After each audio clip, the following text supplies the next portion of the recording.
On the night of Mahatma Gandhi Jayanti, NCB that is narcotics control bureau ने गोवा जाने वाली एक क्रूज शिप पे रेड कर दी। एनसीबी के मुताबिक उन्होंने 8 लोगों को क्वेश्चनिंग के लिए डिटेन किया है और उन लोगों में शाहरुख खान का बेटा आर्यन खान भी शामिल है। आइए जानते हैं कि एनसीबी ने क्रूज शिप पे रेड क्यों की। एनसीबी पहले से ही कुछ ड्रग पेडलर से क्वेश्चनिंग कर रही थी।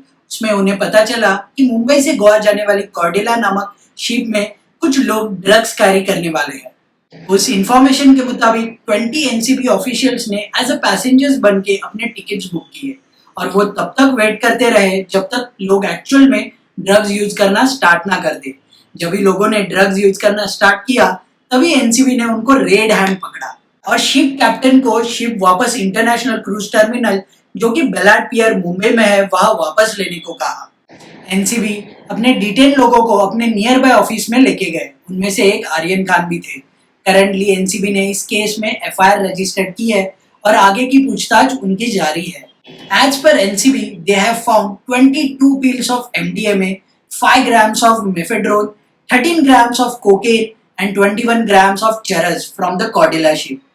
एनसीबी ने NDPS act 1985 that is narcotics drugs and psychotropic substances act के अंदर इस केस में वेरियस सेक्शंस इन्वोक किए हैं। NDPS act is an act of parliament जो किसी भी पर्सन को नारकोटिक ड्रग और साइकोट्रोपिक सब्सटेंस जैसे कि cannabis, opium Poppy, Coca plant से बने ड्रग्स का प्रोडक्शन, मैन्युफैक्चरिंग, कल्टीवेशन, पोजेशन और स्टोरेज करने से प्रोहिबिट करता है।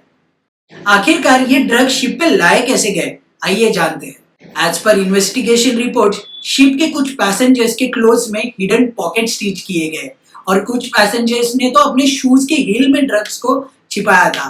सो somehow these passengers could evade the security and they boarded the ship safely. But do ships require license to operate and hold events on board? Yes, cruise ship के पास operation के लिए merchant shipping act के अंदर licence होना must है और according to director general of shipping Cordelia ship के पास ये लाइसेंस नहीं था। लेकिन कॉर्डेला शिप के CEO has rejected any claims of direct और indirect connection with this incident. अभी जानते हैं कि इस केस में कल्प्रिट्स को मैक्सिमम कितनी पनिशमेंट हो सकती है। सेक्शन 20 रिलेट करता है कैनबिस से। इस केस में जो चरस की क्वांटिटी मिली है वो एनडीपीएस एक्ट के अंडर स्मॉल कैटेगरी में आती है, तो मैक्सिमम पनिशमेंट 6 मंथ और फाइन ऑफ 10,000 या फिर दोनों लग सकते हैं। अंडर सेक्शन 27 जो कि कंजम्पशन ऑफ ड्रग्स में लगाया जाता है उसमें मैक्सिमम 1 ईयर की पनिशमेंट हो सकती है। ये नार्कोटिक ड्रग होते क्या है और इसका अब्यूज कैसे होता है, आइए जानते हैं। ड्रग्स जिसे नॉर्मली अब्यूज किया जाता है उसे 3 चीजों में क्लासिफाई कर सकते हैं। एक natural drugs, second semi synthetic drugs और third synthetic drugs. Natural drugs 3 तरह के होते हैं। एक opium poppy, second cannabis, third coca. Opium poppy plants generally red and white colour के ब्यूटीफुल फ्लावर्स प्रोड्यूस करता है और वो मैच्योर होके बॉल्स में कन्वर्ट हो जाते हैं। उसी बॉल्स पे एक सर्जिकल कट मारा जाता है through a process called lancing and उसमें एक लेटेस्ट बाहर आता है और बॉल्स के सरफेस पे स्टिक करता है। On exposure to atmosphere the latex turns brownish to black and gummy. This substance is called the opium और ओपियम गम और इसी ओपियम का लोग as a narcotic drugs use करते हैं। कैनाबिस तो बहुत सारी जगह वाइल्डली ग्रो करता है पर उसे इलीगली कल्टीवेट भी किया जाता है। इसी कैनाबिस का जो फ्लावर का टॉप पोर्शन होता है उसी से गांजा बनता है एंड कैनाबिस प्लांट को जब भी पूरी तरह से क्रश किया जाता है उससे चरस या हशीश बन जाता है। कोका प्लांट के लीव्स और उससे बनी कोका पेस्ट भी एक स्टिमुलेटिंग ड्रग होती है। इसीलिए ओपियम, गांजा, चरस, कोका प्लांट ये सभी एक नेचुरल ड्रग है। यही नेचुरल ड्रग्स को केमिकली मॉडिफाई करके सेमी सिंथेटिक ड्रग्स बनाए जाते हैं। ओपियम से हेरोइन, मॉर्फिन और कोका प्लांट से कोकेन बनता है। Whereas synthetic drugs purely chemical process से बनते हैं। Ecstasy, amphetamines are the example of synthetic drugs. आपने शायद ब्रेकिंग बैड देखा ही होगा जिसमें वॉल्टर वाइट AKA हाइजेनबर्ग और जेसी पिंकमैन लैब में प्योरली केमिकल प्रोसेस से ड्रग्स बनाते हैं।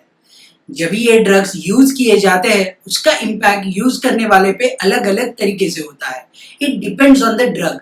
कुछ ड्रग्स एक स्टिमुलेंट की तरह एक्ट करते हैं। अब्यूज करने वाला बंदा बहुत एक्टिव फील करने लगता है। फॉर एग्जाम्पल, एम्फेटामाइंस जैसे स्टिमुलेंट्स का इस्तेमाल वॉर्स में सोल्जर्स को एक्टिव रखने में होता था।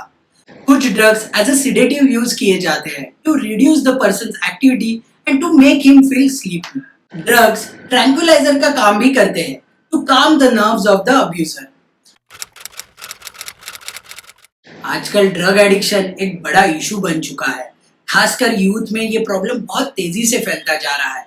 अपने फ्रेंड सर्कल में फिट इन होना, फ्रेंड सर्कल में एक्सेप्टेंस मिलना और टू फील बेटर या एक नया एक्सपेरिमेंट, ऐसे कई सारे रीजन है ड्रग एडिक्शन यूथ में बढ़ते जाने के लिए। As per experts, until mid 20s young लोगों के ब्रेन की ग्रोथ और डेवलपमेंट ये एक कंटिन्यूस प्रोसेस होती है। ड्रग एडिक्शन उस प्रोसेस को अफेक्ट करता है। जितने यंग एज में ड्रग्स यूज करना स्टार्ट करते हैं उतने ही चांसेस बढ़ जाते हैं कि ये प्रॉब्लम यूथ को अपने एडल्ट ईयर्स में भी कंटिन्यू हो और वो ड्रग एडिक्ट बनने के ज्यादा चांसेस बन जाते हैं। लेकिन ये ड्रग एडिक्शन से एग्जैक्टली होता क्या है? ड्रग एडिक्शन आपके डिसीजन मेकिंग प्रोसेस को अफेक्ट करता है। Under the influence of drug आप रैश डिसीजन ले सकते हैं, जैसे irresponsible driving, unsafe sex etcetera. और अर्ली एज में ड्रग्स यूज करने से आपको अपने एडल्ट लाइफ में बहुत सारे डिजीजेस का सामना करना पड़ सकता है। For example, heart disease, high blood pressure और sleep disorder. Therefore please say no to drugs and save your youth. और रही कॉर्डेला ड्रग केस की बात, तो इंडियन जुडिशियल सिस्टम पे हमें ट्रस्ट रखना है और किसी भी कंक्लूजन पे पहले से ही नहीं आना जब तक पूरे फैक्ट्स नहीं पता लगे। आई होप आपको ये वीडियो इंफॉर्मेटिव लगी हो और आपने इससे कुछ सीखा हो। धन्यवाद।